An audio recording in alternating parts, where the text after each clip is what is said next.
నకిలీ సర్టిఫికెట్లు, నకిలీ నోట్లు, నకిలీ వస్తువులు, నకిలీ మనుషులే కాదు ఆఖరికి యాక్సిడెంట్ అయి ప్రాణాలు పోతే అన్నో ఇన్నో పైసలు వచ్చేటట్టు సాయపడే ఇన్సూరెన్స్లను కూడా నకిలీ చేస్తున్నారట కొందరు కేటుగాళ్ళు. పట్నం శంషాబాద్ పోలీసులకు పట్టుబడ్డరు మనలకు నకిలీ ఇన్సూరెన్స్లు అంటగడుతున్న దొంగల ముఠాగాళ్ళు. చూడుర్రి ఎంత తగిడిచిర్రో. ఓరి వీళ్ళ దేవ్యం మొక్కాల దుమ్ముగొట్ట గింత దరిద్రులు మోపైరేంద్రో లోకం మీద. బండ్ల ఇన్సూరెన్స్లను కూడా నకిలీ ఎంటగడుతున్నారట మందికి. మామూలుగా థర్డ్ పార్టీ ఇన్సూరెన్స్లు అని చెప్పిస్తుంటారు కదా వాహనాలకు. ఈ ఘటనే గాచారం బాగలేక పుసుక్కున ఎన్నడన్న యాక్సిడెంట్ అయితే ఆ బాధితులకు అంతో ఇంతో నష్టపరిహారం కట్టిస్తారు ఇన్సూరెన్స్ కంపెనీ వాళ్ళు. కానీ శంషాబాద్ పోలీసు వాళ్ళకు పట్టుబడ్డకి ఈ బద్మాషులు ఏం చెప్తున్నారంటే ఎవరన్నా చేయించుకున్న ఇన్సూరెన్స్ కంపెనీ కాగితాల పేరు మార్చి కొత్త ఇన్సూరెన్స్ లెక్క అమ్ముకుంటా సొమ్ము చేసుకుంటున్నారట. ఈ సంగతి ఎట్లా బయటపడ్డదంటే మొన్న పారి ఒక యాక్సిడెంట్ బాధితులు టక్కర్ చేసిన బండి పేరు మీద ఉన్న ఇన్సూరెన్స్ పైసల కోసం క్లెయిమ్ చేస్తే అసలు ఆ బండి పేరు మీద ఇన్సూరెన్సే చేయలేదని తేలిందట.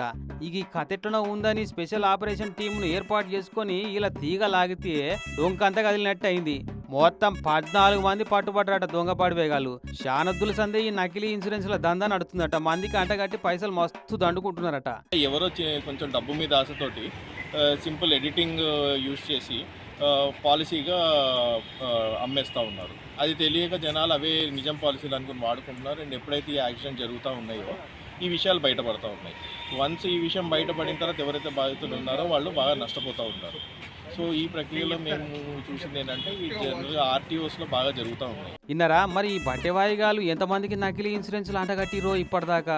ఇంట్లో మెయిన్గా 3 ఉన్నారట. అందులో ఒకటి బహదూర్పురాలో ఉంటాడట, ఇంకోటి శంషాబాద్ ఆర్బీ నగర్లో ఉంటాడట.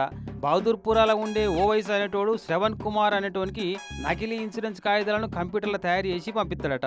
ఇక దాన్ని ప్రింటింగ్ చేసుకొని బండ్ల రిజిస్ట్రేషన్ చేపిస్తాడట వాడు. ఇక వీళ్ళకి శివకుమార్ అనేటోడు ఇంకోడు సపోర్ట్ అట. ఈ ముగ్గురే కాదు ఇంకా చాలా మంది ఉన్నారట. కానీ ఇప్పటికైతే మొత్తం 14 మందిని దొరకబట్టిరట. చూసిరు కదా మరి అటుకే ఎవరెవరు బండ్లు కొన్నారో ఎవరెవరు ఇన్సూరెన్సులు చేయించుకున్నారో.